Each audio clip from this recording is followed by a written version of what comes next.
What's up, everyone? Welcome back to the Charter Podcast, brought to you by St. Xavier University. Ruthie, Polinsky, and Clay Harbor back here with you after the bye week, feeling refreshed, feeling rejuvenated, feeling ready for 13 straight weeks of Bears football. Clay Harbor, how are you feeling? Did you get away for the bye week? What did you do? Oh, no, you had college football.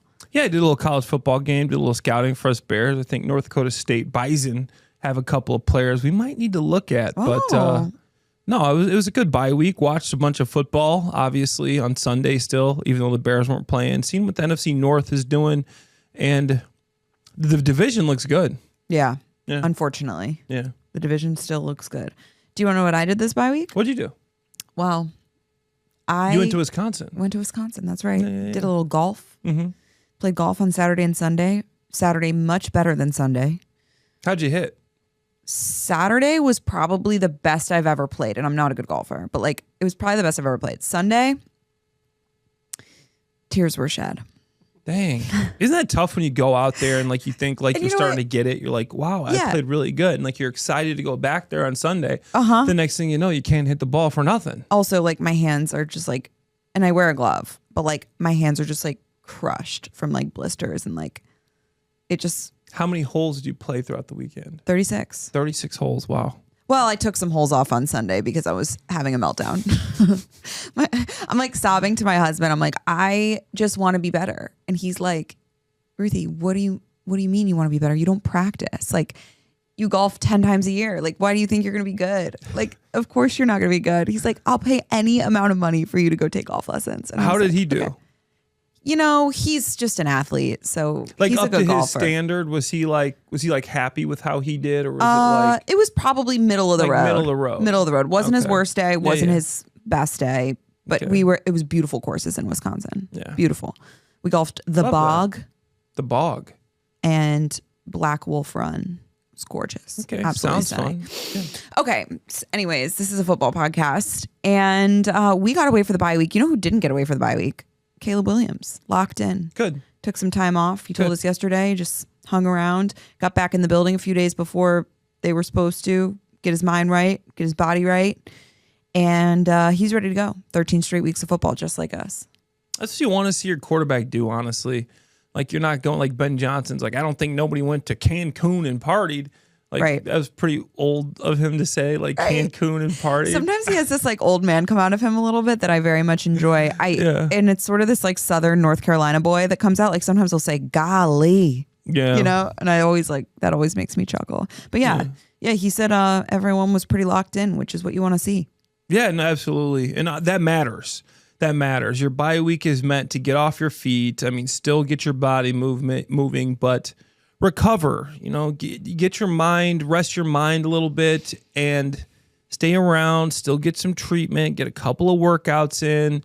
And that's what, for the most part, that the Bears did. And that's exactly what you need to do if you want to go in rejuvenated to these last 13 weeks and have a chance to make a run for, I'm not even going to say playoffs, Don't say for a good season. So the Bears coming off 2 straight wins, which is obviously good vibes heading into the bye week. Let's not forget what was the situation last year.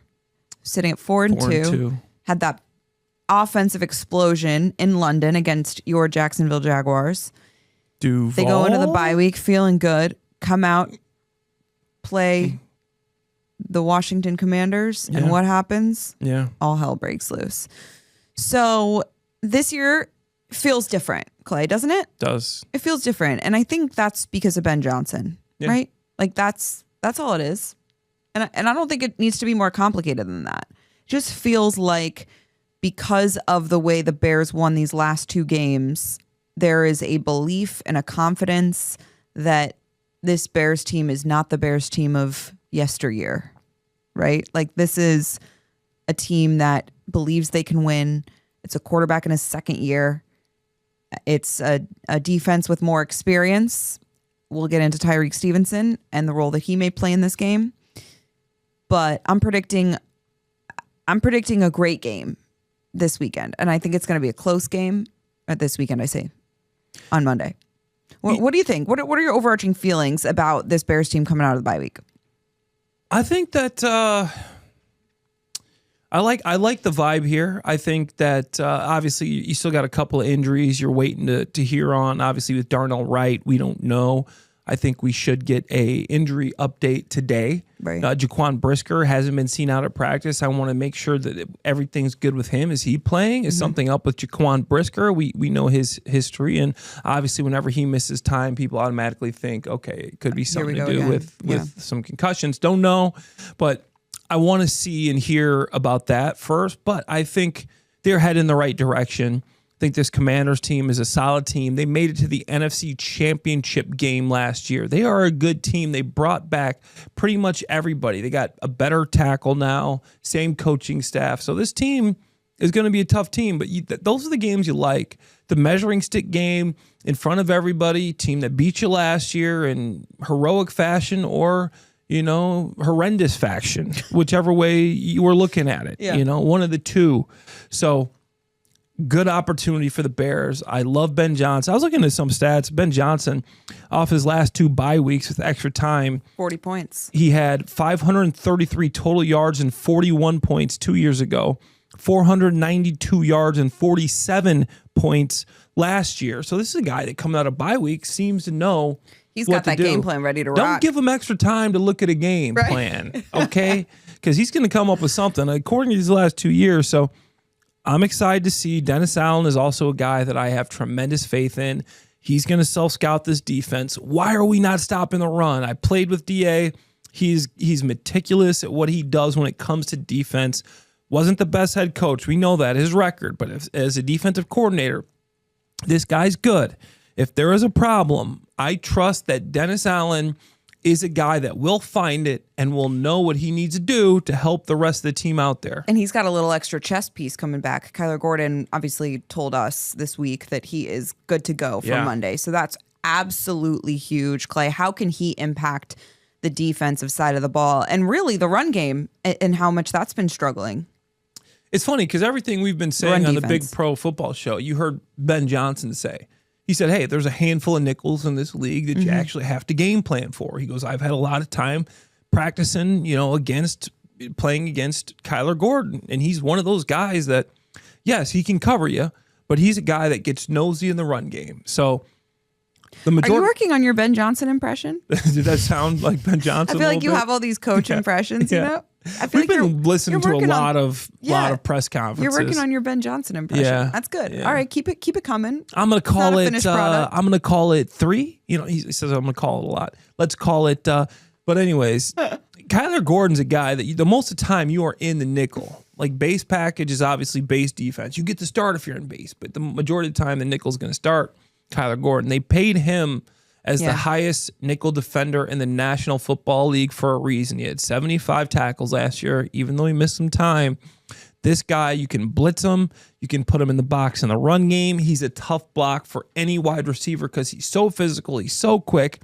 He is going to help. And then obviously TJ Edwards, we don't know there yet. We still got to wait and see. But if he's back, he's been your best tackler the last couple of years. So he obviously boosts you up there too. So those are 2 guys we hope are going to be back for the Bears. It could help this run game because the Commanders, Ruthie, Polinsky, are the #1 rushing offense in the entire NFL, and it's not just Jayden Daniels. Grady Jarrett, too, we're keeping an eye on to see if he comes back. Yeah. So there are certainly some reinforcements coming on the defensive side of the ball. TBD on what it's looking like on offense. Obviously, the offensive line is a big question mark regarding Darnell Wright, but it does sound like, according to Brad Biggs, who reported that Theo Benedett is going to be the left tackle coming out of this bye week, Darnell Wright or 𝗦𝗏cie 𝗰𝗶𝗹. Regardless, Ben Johnson putting a lot of the offensive run struggles, the struggles in the run game on the offensive side of the ball, he's taking a lot of that responsibility in his play design, his play calling, and obviously the offensive line not blocking up to his standard and not doing so on a consistent basis. And I thought that was really interesting for Ben Johnson to say yesterday on Wednesday, I can't even evaluate our runners yet because they're not getting clean blocks. Yeah. So I think that's, that's something that I'm sure was emphasized over the bye week. DeAndre Swift told us it was. And you want to see it look better because it did not look good in that game against the Raiders. Yeah, on designed runs, the Bears are the 4th worst in the National Football League in yards per carry. That's not scrambles with Caleb. That's just designed running of the football. 4th worst team in the NFL. Offensive line obviously has to do better. They have to open up more holes. They got to find out what they're good at. I know you got a guy like Drew Dalton that's good at zone, but I think Jonah Jackson's more of a downhill gap runner. You got a guy like, Jonah Jackson, and then Joe Thuney can do it all. Braxton hasn't been great. He's had some ups and downs. I think Theo's a little bit better of a run blocker, but you want to find out what you're good at so you have a specific, not a specific play, but just a specific scheme that you can always fall back on. You know, this is our bread and butter. And I don't think the Bears have really discovered that, but it's offensive line. It's tough because they're all taking turns making mistakes. Yeah. There's some mental mistakes, and then the penalty-wise, you're in the bottom 1/4 of the NFL, and as far as penalties are concerned, that sets you back, and you're behind the chains, and that makes things hard to call plays. I still think the running backs need to be better. Yeah. I'm sorry. DeAndre Swift is a guy that I like. I love his mentality. I love how Swift is a guy that's a true pro. I love those guys. Those guys are the guys that they remind me of myself, right? But there's only so much you can do. I think he's meant to be more of like a scat back. And bless you, Ruthie Polinsky. That's fine. This little bless you right there. Excuse me. That's fine.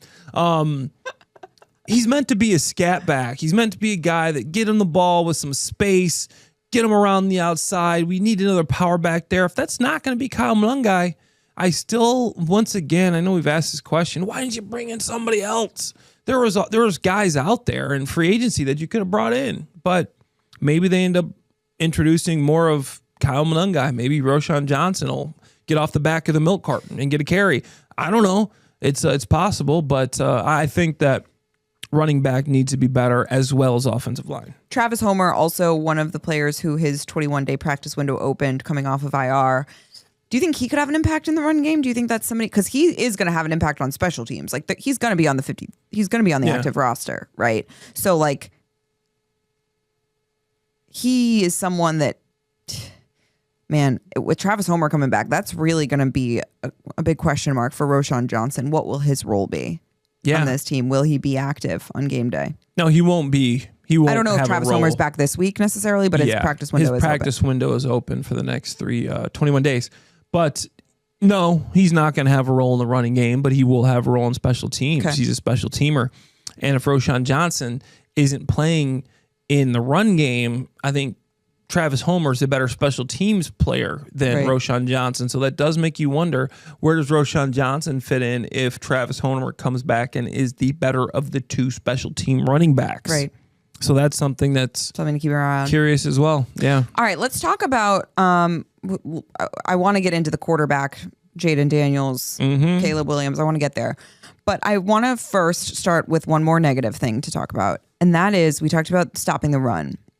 But also, this is one of those games, Clay, where you have to affect the quarterback in the passing game. And if there is no pass rush in this game, it's going to be really hard to win, because that's a very dynamic quarterback, offense, etc. So what is your confidence level in Montez Sweat, Dayo Odeyingbo, anybody, please, dear God, rush the quarterback? Well, yeah. I mean, you got to get some pressure on the quarterback, especially with Jayden Daniels. I think if Kyler Gordon is healthy, you got to blitz him a few times. Got to have some cornerback blitzes, because a lot of guys aren't fast enough to stop Jayden Daniels. Yeah. You got to have a pocket. You got to blitz and pressure in a way to where you got to make sure that you are not getting outflanked. You got to make sure that you keep contained. Like, don't take the inside on some inside move, baiting the inside, because next thing you know, Jayden Daniels is out for 10, 15 yards, just like that. He's that quick, even with his hamstring. He's that good. You need pressure, but firstly, I need these guys to get some push into play on the opposite side of the line of scrimmage, because this is a good running team. Yeah. In 𝗵𝗀𝗃 Bill, yeah. Do we know why they call him Bill? I don't know why they call him Bill. I keep needing to look that up. But I'm not a big PFF guy. I know you would say differently, but he is the #1 graded rusher on Pro Football Focus. He has the second most yards after contact per attempt in the entire NFL. That's wild. That's per ESPN. So he's averaging 4 yards after contact. DeAndre Swift is averaging 3.6 yards total. So this is a guy, 7th round pick that can run. He is not just a dude. Right. He is a really good dude. Yeah. He's a guy that you got to tackle. You got to wrap up. Why was he a 7th round pick? He was 7th round pick because he tried to transfer from an FCS school to, I think, Kansas or something. Maybe Edgar can help us out here where he tried to transfer to. He only played 1 game and was declared ineligible. So he didn't even play his senior year. But he goes to the East-West Shrine game. I also went to the East-West Shrine game. Oh, yeah? And balled out there. Helped my draft stock, too. But balled out at the East-West Shrine game, and then you started hearing his name a little bit, and that running back crop as high as like maybe the 4th round, all the way to 7th. Kind of like a Monungai guy. People are like, wait, why is he still there in the 7th after what he did? But he didn't really have a senior year. Balled out in the All-Star game circuit. Goes to the Commanders. Eckler's out with season-ending injury. They trade Brian Robinson Jr. Next thing you know, this guy's getting the carries, and he's making the most of it. He's averaging 6.6 yards per carry. He's leading the freaking NFL in that. I mean, this guy's got 4 touchdowns. If he keeps doing what he's doing, he might be, minus what these rookie wide receivers are doing, but he might be in line for to compete for the Rookie of the Year. It's unbelievable. Yeah. Good for him. Yeah. So they got to stop him. Got to stop Jayden Daniels. And this is the story, Clay. I think this Bears Commanders primetime viewing window is, get used to it, everyone, because it's Caleb Williams versus Jayden Daniels, number 1 versus number 2, the same draft class. Every year, this is going to be a marquee matchup. And I am very excited because remember, in this matchup last year, until Caleb Williams drove his team down the field to score the go-ahead touchdown prior to that Hail Mary, that offense was horrific. Awful.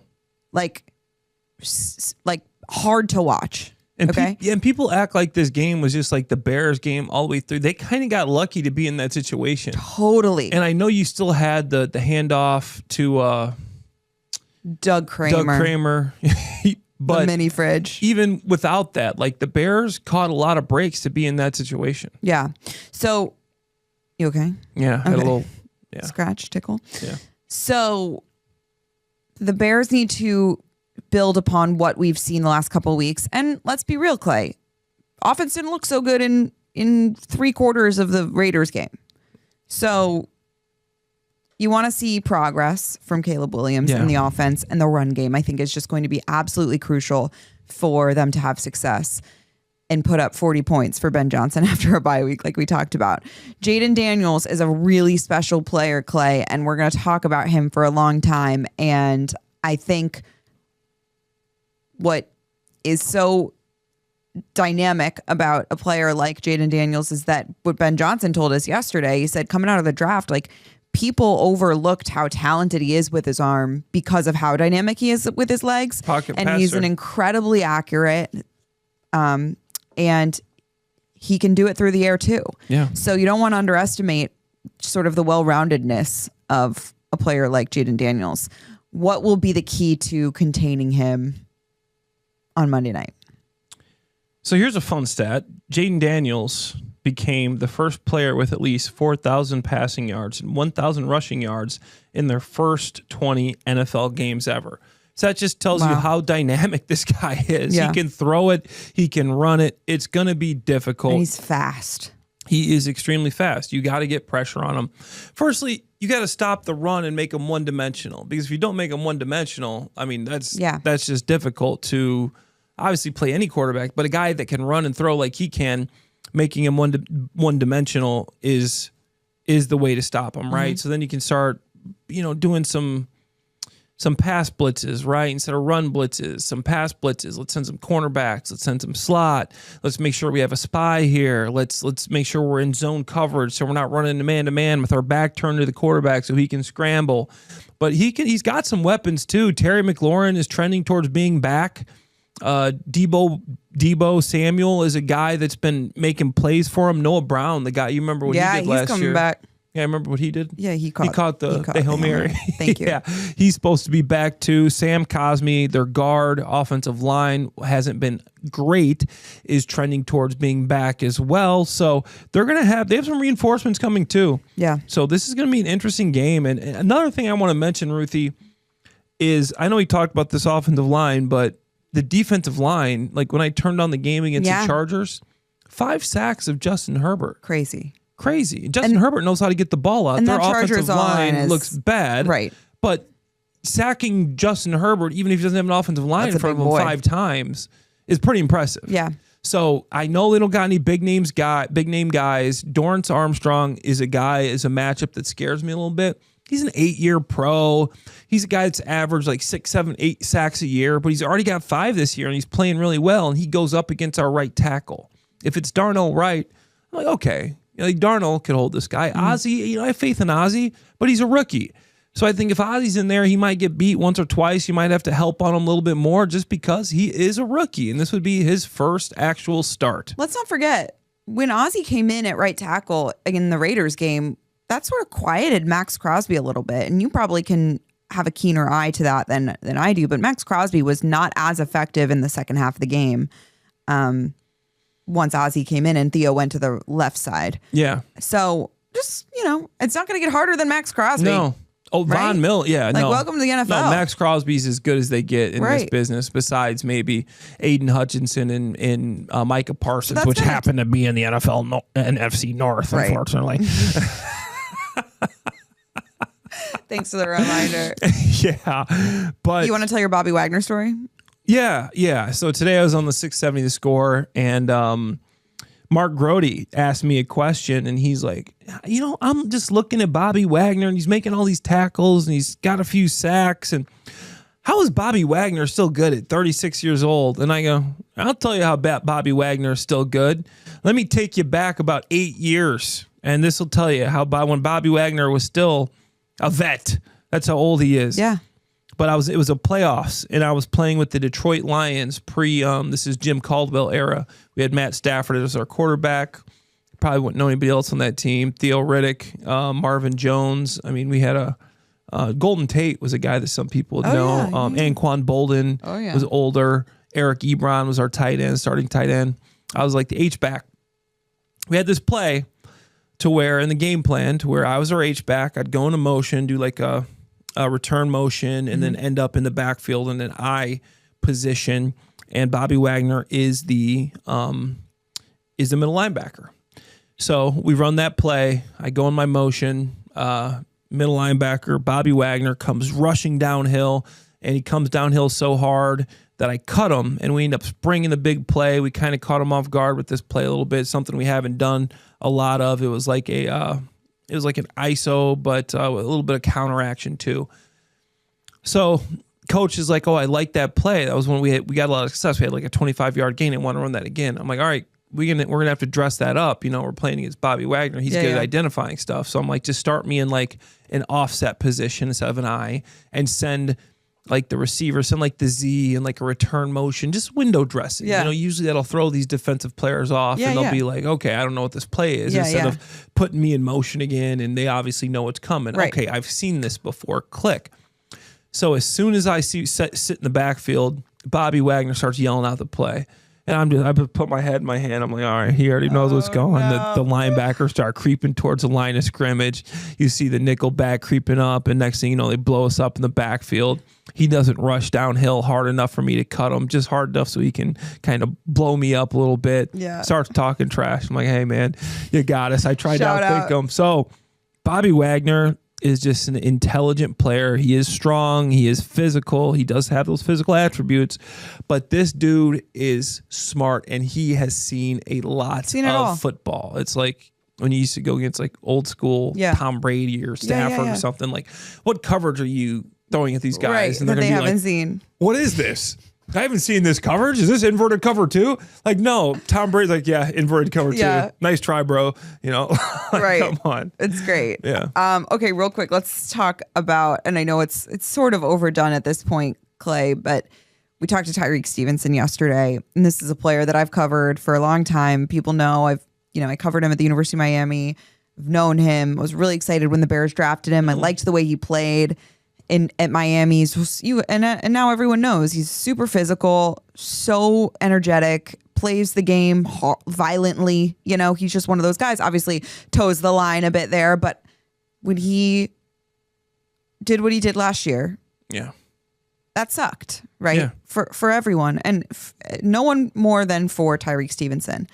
And I don't think, after we talked to him yesterday, he was in the locker room. He got up, you know, the media swarms to his locker. Everyone knows, right? He said, guys, I'm so sorry. He goes, I'm going to go lift. I promise I'll be right back. Okay. And we're like, is he coming back? He might not, whatever. And I'm there like, I'm like, please come back, Tyrique. Like, I believe in you, you know, like come handle this. Sure enough, comes right back. He stands there and he's like, you know, someone says like, I know you don't want to do this. And he's like, no, I don't want to do it. But like, I'm here to answer all your questions. I'm going to give you all the answers. And he spoke candidly, transparently, honestly, vulnerably. Yeah. And for 5.5 minutes, wasn't cut short, answered every question, and looked us in the eye and said, I'm better because of what happened. Yes. And I think his play on the field, the last 2 games in particular, has earned him the forgiveness, I guess you could say, or the belief. Redemption. The redemption from Bears fans to like, we got to root for this guy. I think because of the way he's handled this. Yeah. Let him go out there and show you that's who he is, and that's what he's trying to do every single day. And I'm rooting for him. I have so much respect for him, and I think he's gonna have a great game. Yeah, when weekend. You sent that clip from 𝗵𝗏𝗏𝗀's podcast, I thought like, wow, this guy gets it, man. And he's like, I know this happened. He's like, I'm actually glad it happened because it's made me better for it. I was doing things that weren't the right things, and now I fixed that, and this one play isn't going to define my career. And I'm just like, yes. Yeah. I'm like, that is what I wanted to hear. In these last 2 games, he has played well, and that's exactly what you want to see. And now, Ruthie Polinsky, I want to hear your pick for the Charter podcast. I know we're going to do this tomorrow on the Big Pro Football Show, but Bears Commanders. I'm 0-4 on my Bears picks. You're 0-4? 0-4 on the Big Pro Football Show. I'm doing pretty well in PFW right now. I gotta look at my record. Yeah, I'm 0-4. So whatever I say is the opposite's going to happen. So I should probably say that the Commanders are going to win. I actually am gonna pick the Commanders. I don't have a score yet. I think it's gonna be close. Yeah.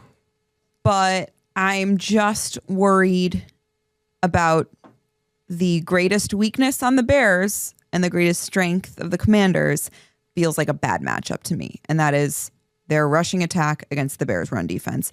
They've just given me no reason to believe they can stop the run. 240 yards. The Raiders. Yeah. Worst offensive line in the league. Raiders. Sorry. So that's where I sit right now. I hope I'm wrong.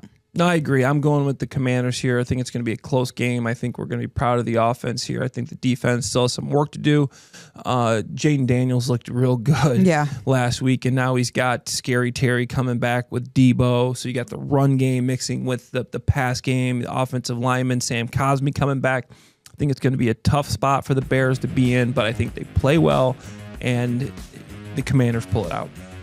Great stuff, Clay Harbor. I'm Ruthie Polinsky. Thanks so much for listening to the Charter Podcast, brought to you by St. Xavier University. Enjoy the weekend, everyone. Enjoy the game on Monday night. We'll see you next week.